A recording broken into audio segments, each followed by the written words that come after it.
Tu sors dans la nature lorsqu'il pleut? Personnellement, le mauvais temps ne me dérange pas. J'aime peut-être même bien l'ambiance qui règne.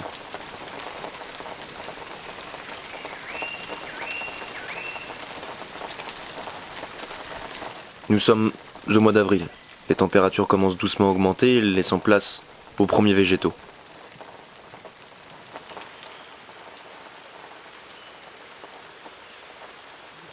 J'ai envie de passer quelques jours en forêt. Un ami a bien voulu m'accompagner. Alors nous sommes partis.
Notre priorité va être de se protéger de la pluie pour ne pas rester trempé longtemps.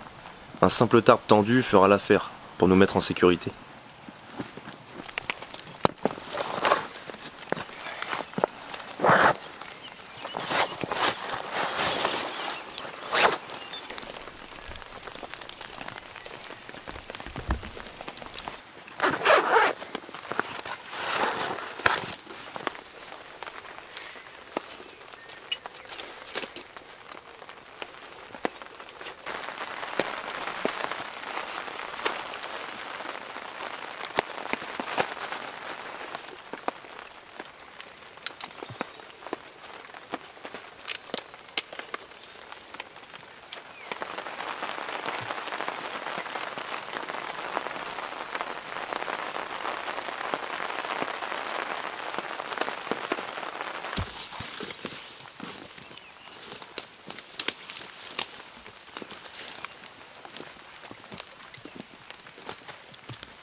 Bon, il est pas encore midi, Nous sommes en train de débiter du bois, on profite d'une petite accalmie, là il pleut plus vraiment.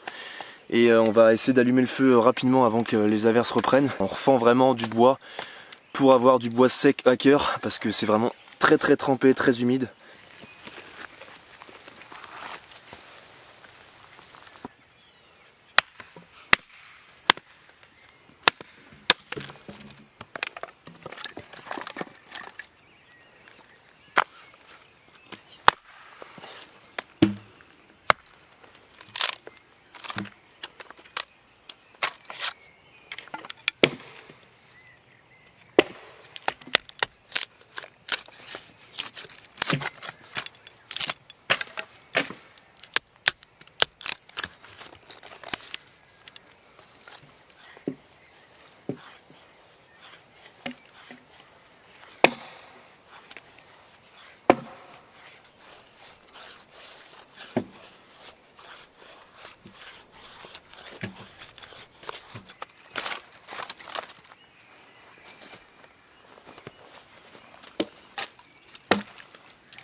On va réaliser un feu, ce qu'on appelle en top-down, c'est-à-dire qu'en fait, on va allumer le feu au sommet.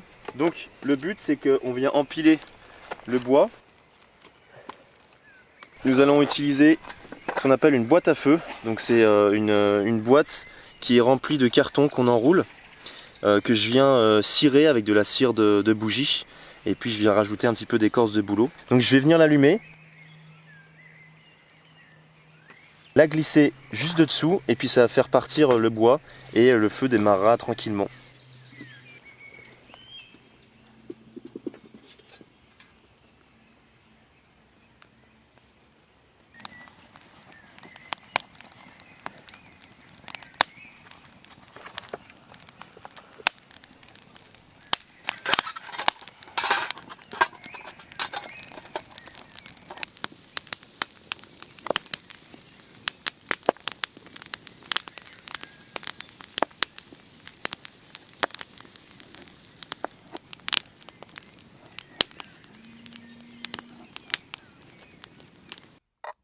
Skål.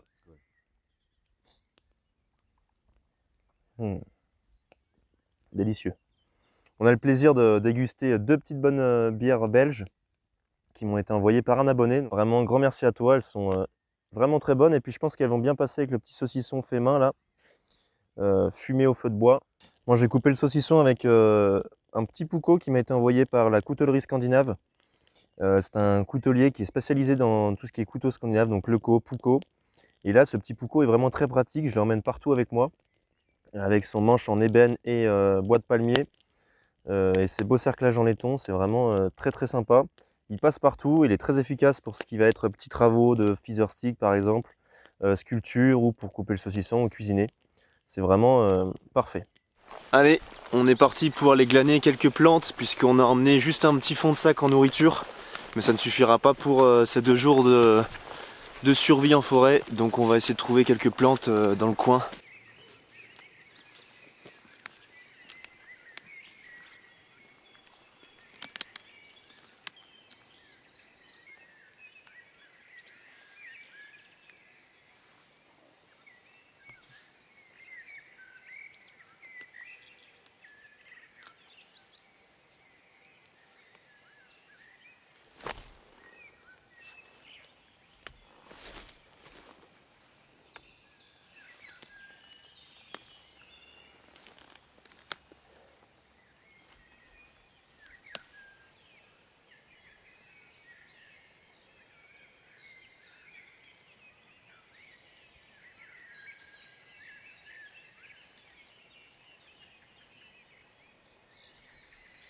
On a de la prime verte, on a du pissenlit, on a un petit peu d'ortie aussi.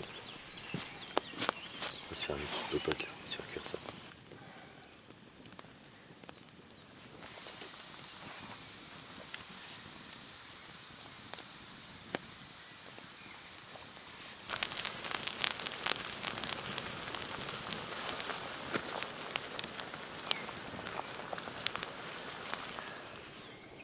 Délicieux, hein.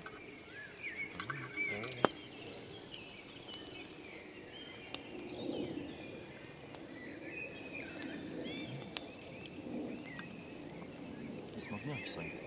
L'amertume et tout, il n'y a pas d'amertume. Mais après, en même temps, c'est des jeunes pousses là de 30 ans tout le temps.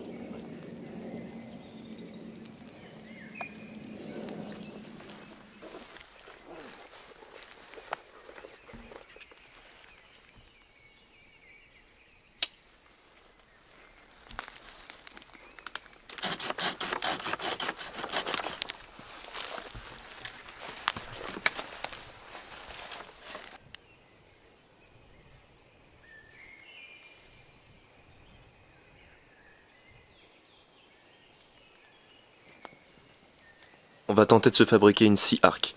Elle nous sera utile pour l'aménagement du camp. Il faut que je fasse chauffer le noisetier que Regnar m'a coupé pour pouvoir le modeler comme je veux.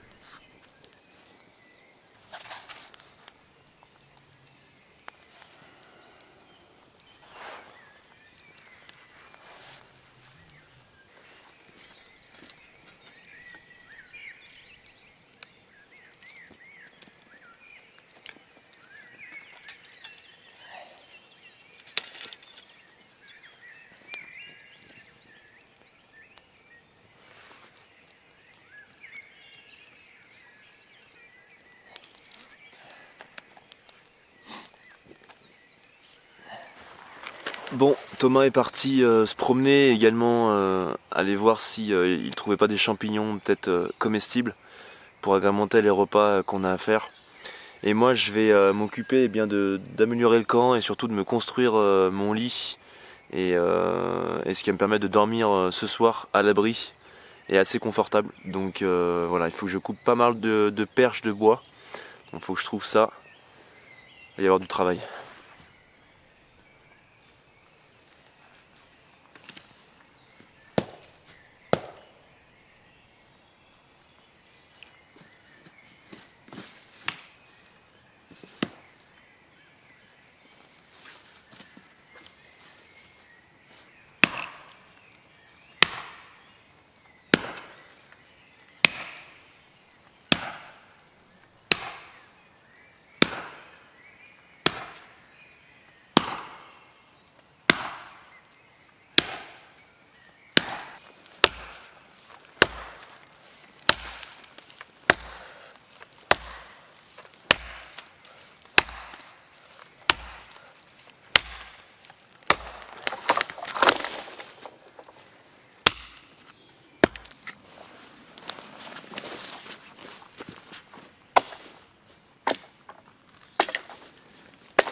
ça en fait. Ah, regarde, on peut aussi détendre comme ça. C'est d'accord.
Allez, bonne nuit les amis, à demain.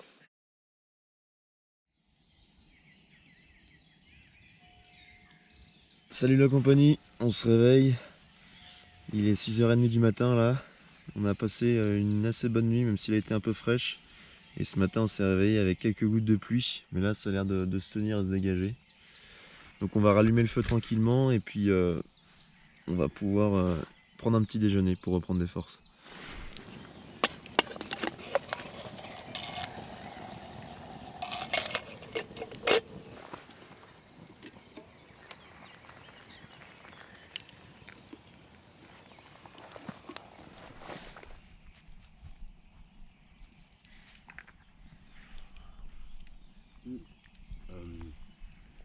Bon les amis, alors je vous explique un petit peu le système que j'ai utilisé pour dormir et me confectionner ce couchage. Donc j'ai utilisé un hamac filet pour faire le support que j'ai tendu et que je suis venu ficeler autour de 2 perches. Et puis à l'intérieur j'ai mis donc un matelas, mon matelas en mousse Switchback Nemo, pour éviter que ça me cisaille un petit peu cette histoire de filet. J'avais mon sac de couchage et puis je me suis mis un petit sursac aussi étanche, puisqu'ils annonçaient pas mal d'humidité et de pluie. J'aurais pu peut-être un peu plus tendre le filet. Après au niveau de la structure c'est hyper solide. Et pour un camp de plusieurs jours, je pense que ça peut être vraiment très très utile, très très sympa quoi. Bon les aventuriers, je profite d'un petit temps de pause pendant que le repas est en train de cuire pour vous parler de cette petite frontale que j'ai pu utiliser lors de ce bivouac. C'est une frontale de la marque Sofirn, modèle HS20. C'est une frontale très robuste, très très puissante et qui peut être assez utile pour vos bivouacs, vos expéditions, vos explorations. On est sur une frontale très très robuste, type tactique, avec une norme d'étanchéité XP68, donc qui permet une immersion à 2 mètres. Si on dévisse à gauche, on a une entrée ici pour pouvoir charger avec un câble C. Donc ça c'est sympa parce que maintenant tous les appareils sont généralement chargeables avec des câbles C. Charge rapide, et on a également un indicateur de couleur ici sur les boutons pour signaler quand la lampe est chargée ou pour l'indicateur de batterie. Et si on dévisse à droite plutôt, on a accès à la batterie, une batterie 3000 mAh. Donc c'est une frontale qui en économie d'énergie on va dire tient plusieurs heures. Et qui sera largement suffisante pour tenir tout le long de votre aventure. On a ici 2 LED différentes, une avec un éclairage assez large qui permet d'éclairer assez loin dans l'environnement, et une avec un éclairage plus précis pour vraiment quand on veut cibler quelque chose. Elle éclaire loin et puissant, on a 2700 lumens. Et elle éclaire jusqu'à 140 mètres en mode puissant, en mode max. Donc c'est assez impressionnant. Le seul bémol, je veux dire, de cette lampe, c'est qu'elle pèse 250 grammes. C'est un peu une brique. Voilà, faut pas rechercher l'ultralight avec ce genre de modèle là.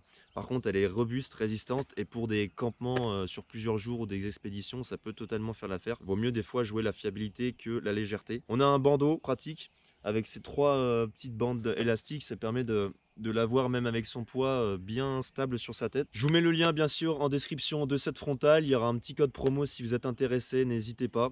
Et puis voilà, je pense vraiment que ça peut être une frontale parfaite si vous cherchez quelque chose de robuste pour vos bivouacs.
Sac à dos, Ragnar? Ouais, c'est parti. On est parti.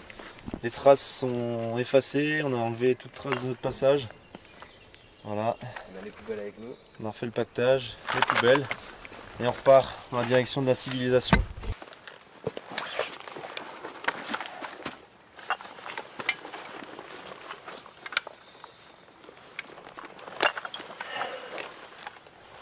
Allez.